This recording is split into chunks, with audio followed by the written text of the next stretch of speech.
last election, Arizonans passed a historic anti-dark money law. And ever since, conservative dark money groups and Republican lawmakers have been suing the state to stop it from going into effect.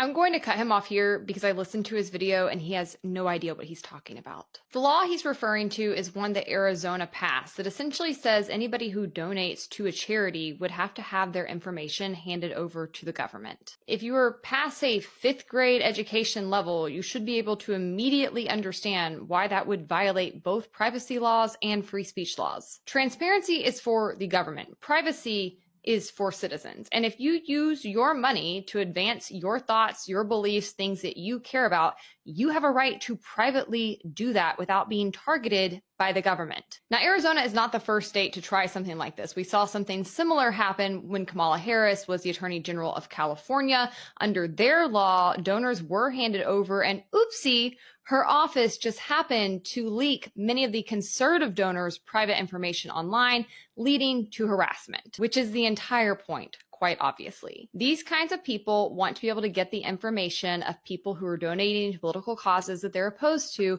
so that they can harass and bully them and shut them up.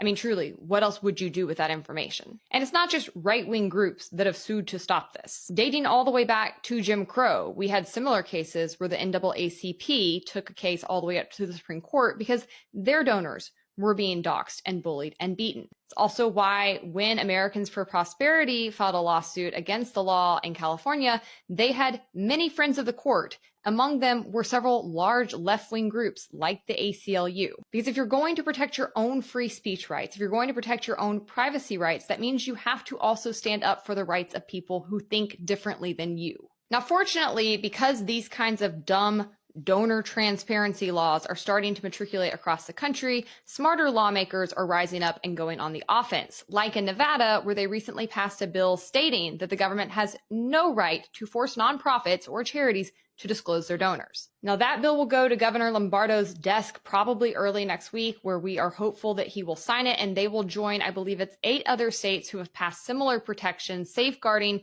the free speech and privacy rights of their citizens. North Carolina has also begun advancing a similar bill in their legislature this session, which could also pass later this year. Both Republican and Democrat lawmakers who actually believe in the Constitution and Bill of Rights and natural rights like free speech need to be joining in on these efforts.